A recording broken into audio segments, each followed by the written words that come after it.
Du coup, vous avez voté à quasiment 50% oui, mais il va devoir changer sa boxe avant. Donc ça, on tentera d'y répondre juste après. 22% non, il ne peut plus redevenir champion. 18% oui contre Joshua et seulement 12% contre Tyson Fury.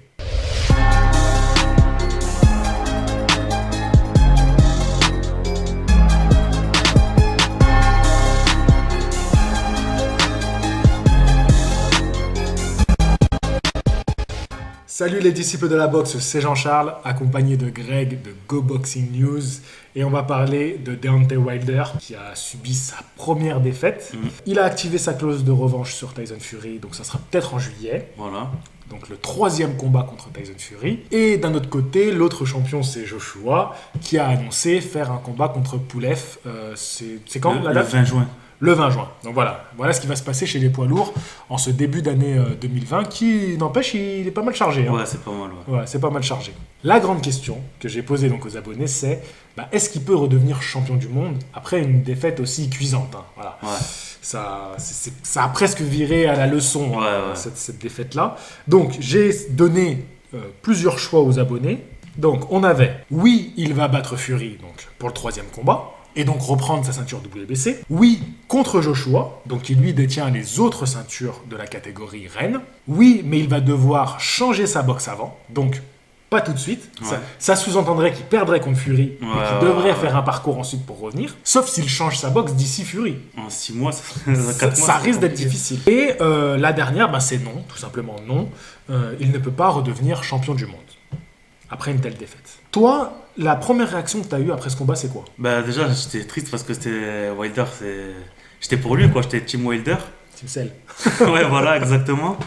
Mais après, pour répondre à cette question, est-ce qu'il peut redevenir champion du monde? Moi, je dis que oui, parce que Wilder, tu peux le laminer pendant 3 combats, lui faire la misère et tout, mais à la dernière seconde du dernier combat, il peut te mettre KO, tu vois. Avec Wilder, tu as toujours ce risque du KO. Donc, même Tyson Fury, il est à l'abri de rien, malgré qu'il est largement au-dessus techniquement. Ça, tout le monde le sait, c'est un secret pour personne. Mais voilà, quoi, un KO, il peut se le prendre, quoi. En boxe, bien sûr, tout le monde va me dire oui, mais en boxe, tout le monde peut se prendre un KO, oui, mais avec Wilder, le risque, il est multiplié par je sais pas combien, tu vois. Alors, je suis d'accord avec toi sur le fait que c'est vrai que Wilder, il peut se faire donc, dominer complètement techniquement par son adversaire et quand même trouver la solution qui est son punch magique. Ouais. Mais là, on a eu un profil où il a été dominé techniquement, mais aussi physiquement. C'est-à-dire qu'il s'est fait bouger, il s'est fait vraiment secouer. Et là, on avait un Wilder qui avait plus la force d'envoyer son punch. On a vu pour la première fois un Wilder dans cette position-là. Mais moi, je me demande, est-ce que c'était une bonne idée de prendre ces 8 kilos pour Wilder? Parce que Fury, il a pris du poids pour être plus puissant physiquement et c'est ça. Mais pour moi, Wilder, il aurait jamais dû monter au-dessus des 100 kilos, tu vois. Parce qu'on sait toujours qu'il est beaucoup plus explosif, beaucoup plus fort entre 98 et 100 kilos. Et là, d'être monté à presque 104 kilos, je crois, ou 105 kilos. C'est, 104, pour moi, c'était un peu une erreur, je pense. Je sais pas ce que tu en penses. Tu penses que pour le prochain, il va perdre du poids? Qu'il reviendra pas avec ce poids-là?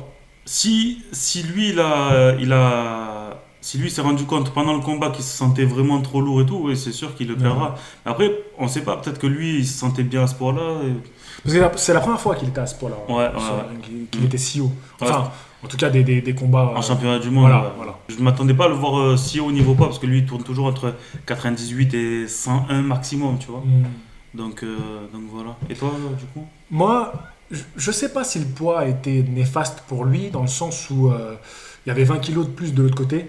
Donc logiquement, il aurait dû être plus explosif et plus rapide. Ah oui, malgré ça, il avait un temps de retard dans ce combat-là. Il y avait un truc depuis dans ce combat-là où Wilder, peut-être la flamme de la confiance, que déjà j'avais vu un petit peu crépiter dans le dernier combat contre Ortiz, où j'avais déjà dit, je l'ai pas trouvé... un moment, ah oui, ça c'est un truc que je voulais dire. Wilder, j'avais dit qu'il avait besoin de taper sa poitrine contre Ortiz comme pour se réveiller, pour montrer je suis là. Et ben tu vois, dans le combat contre Fury, il a montré aucun signe comme ça. Ouais. Aucun signe de, tu sais, le côté folie. Tu sais, des fois quand il crie dessus et tout.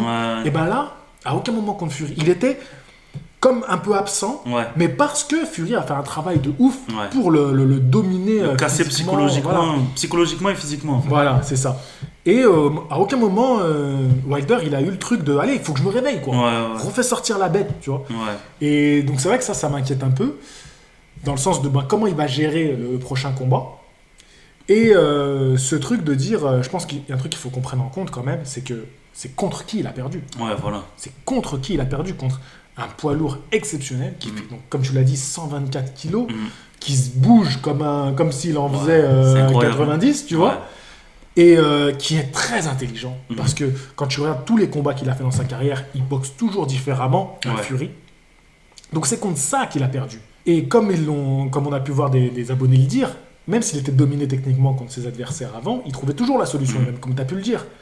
Là, on avait vraiment face à lui un champion exceptionnel qui a fait peut-être son plus beau combat de sa carrière, Fury. Sur toute sa carrière. On peut dire que c'est son plus beau combat, là. Ouais, c'est vrai. Non, c'est vrai, Et il a dû sortir ce combat-là pour taper Wilder. C'est-à-dire que l'un des plus beaux poids lourds qu'on ait aujourd'hui, si ce n'est le plus beau, a dû faire son plus beau combat pour taper Wilder.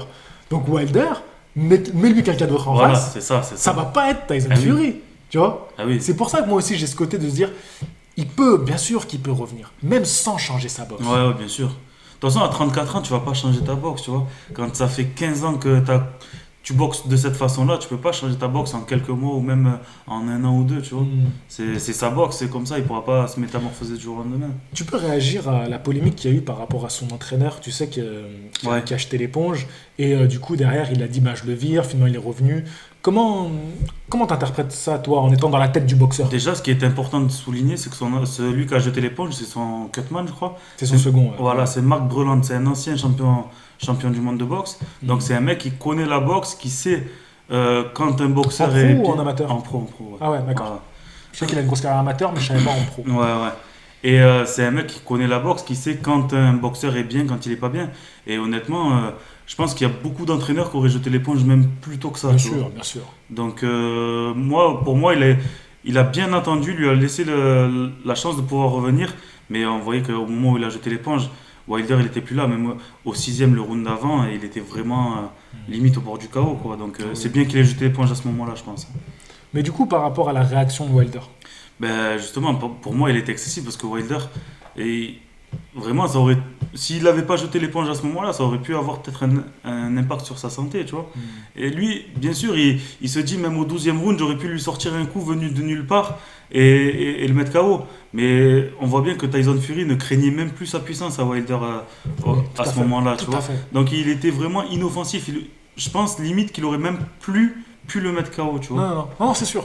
Donc il a bien fait pour moi. Après, voilà, lui, il se dit, il croit toujours en lui, tu vois. Donc c'est pour ça qu'il... Parce qu'on a un peu remis en question cet entourage qui peut-être est trop à lui dire oui tout le temps à tout ce qu'il fait. Mais moi, comment j'interprète ça? Je me mets à la place de Wilder. Wilder, c'est ce qui fait sa force, tu vois. C'est-à-dire que oui, il n'a pas de technique, on le sait. Il a que son punch incroyable, c'est vrai. Mais c'est ce qui l'a amené au titre de champion du monde et un des rares champions qui a autant défendu son titre de champion du monde aussi. Il faut le dire, ça. Si tu lui enlèves ça, tu lui enlèves tout ce qui fait sa force. Tu vois, c'est comme ça qu'il s'est construit. C'est ce qui lui a donné sa confiance incroyable. Un mec comme lui, si tu prends les qualités et les défauts de ce boxeur, personne mise sur lui. Ouais, c'est vrai. Personne mise sur lui. Bien sûr, et puis il aurait jamais... Je pense qu'il aurait jamais été champion du monde. Hein. Mais bien sûr. Moi, un mec, il arrive avec ce profil-là à la salle, je le prends pas. Bah oui, c'est clair. Non, il y a trop de défauts, trop de trucs, trop de lacunes à combler. Pour moi, j'y crois pas. Et le mec, il est arrivé à devenir champion du monde et à conserver longtemps son titre contre des adversaires. Attention, pas des branquignoles. Bien sûr.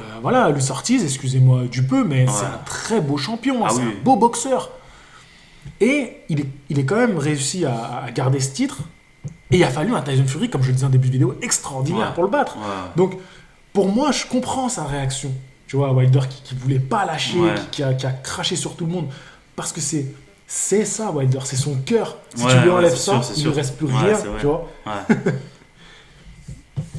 Moi, il y a un truc qui m'intéresserait qu'on parle, c'est si maintenant, ce Wilder-là, il affronte Joshua. Franchement, moi, j'ai toujours dit que Joshua, il se prendrait un KO contre Wilder, tu vois. Aujourd'hui encore, tu le penses? Ouais, je pense aussi. Je pense encore aujourd'hui parce que Joshua, malgré qu'il a une belle boxe, qu'il est technique, tout ça, il prend quand même pas mal de coups, tu vois. Est-ce que quand même un Joshua, donc sans parler de ses fans qui forcément ont été rassurés, mais même un Joshua, est-ce que tu penses pas que ça aurait pu un peu le rassurer ce combat-là? Ouais, je pense que ça aurait pu le rassurer parce que on dit que Tyson Fury n'est pas le plus gros frappeur de la catégorie, tu vois, et que qu'il arrive à battre avant la limite un Wilder.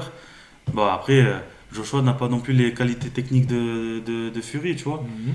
Mais il peut se dire que voilà, si un mec qui frappe pas tant que ça aux yeux des gens, d'après ce que les gens disent, a pu le battre avant la limite, lui, en pleine confiance en lui, doit se dire ben, moi je peux le mettre KO tranquillement, tu vois. Mhm. Donc je pense que. Et puis de voir. Wilder, c'était le boxeur qu'on voyait limite pas invincible, parce qu'on sait que techniquement il est limité, mais c'était le boxeur qui faisait peur au monde entier. Ah oui. Et du coup, de voir qu'il n'est pas imbattable, ben, ça a dû le conforter aussi dans son idée. Bon, on va essayer de conclure quand même sur la question autour de ce combat-là, enfin de ce combat, du retour de Wilder. Pour essayer d'y répondre, moi je pense que ça va dépendre déjà de Tyson Fury, voir comment il va être au prochain combat. Est-ce qu'il va nous ressortir un aussi beau combat ou est-ce qu'il va peut-être plus gérer une victoire au point, ce qu'il pourrait très bien faire, hein, et ça serait pas honteux de sa part, hein. Après avoir fait ce combat juste avant, il peut très bien gérer. Moi, ce dont j'ai un peu peur avec Tyson Fury, c'est comment il va gérer l'or du ring. Voilà, c'est exactement ce que ça, j'allais te dire. c'est ça le problème. J'allais te dire, il faut voir aussi si pendant quelques mois, ces vieux démons vont pas revenir. Voilà. Et là, ça serait vraiment catastrophique pour lui, tu vois. Contrairement à un Wilder, Ouais. qui peut revenir mort de faim. Ouais, c'est ça. Qui peut revenir sur le ring mort de faim en se disant non, je ne laisserai pas passer cette défaite Ouais. et je vais prouver au monde, vous vous êtes foutu de moi Mm, quand j'étais champion, vous êtes foutu de moi quand j'étais perdant, mm. et ben je vais encore vous prouver que avec ma droite Ouais. je peux tout faire. Et que je peux battre le meilleur poids lourd actuel, tu vois. Exactement. Donc ça va se jouer à ça, moi je pense. Donc oui, bah avec Wilder c'est encore possible, hein. Je pense pas que Fury lui a enlevé ça, même s'il lui a fait très très mal, même psychologiquement. Ouais. Il a montré, même quelques jours après, qu'il voulait sa revanche. Ben, je pense qu'on aura des réponses. Est-ce que ce combat revanche va se faire? J'ai aussi des gros doutes. Mais j'en parlerai peut-être plus dans une vidéo où je parlerai vraiment de Tyson Fury et où je me focuserai sur lui. Bon, admettons que Tyson Fury, il est bien, il y a un truc qui va revenir en forme et il va gagner le combat retour. Le 3e combat contre Wilder. Par contre, si Wilder vise Joshua, moi je lui donne ses chances pour redevenir champion. Largement. Et on aurait un 4e combat pour unifier les ceintures, qui serait assez fantastique, tu vois. Ouais, c'est vrai. Admettons, soyons fous que Wilder, du coup, il prenne les titres à Joshua, et il se retrouve pour la 4e fois pour unifier tous les titres. Mais du coup, pour ça, il faudra attendre beaucoup plus longtemps parce que du coup, ouais. Joshua contre Pulev, c'est officiel, c'est Eddie Hearn qui l'a annoncé. Ouais. Donc, il faudra attendre au moins pour que Joshua affronte Wilder au moins janvier l'année prochaine. Et pour que Wilder, s'il bat Joshua, affronte Fury au moins l'été 2021. Donc, on aurait le temps pour ça. Grave. Ouais, donc on rêve un petit peu, mais bon, voilà.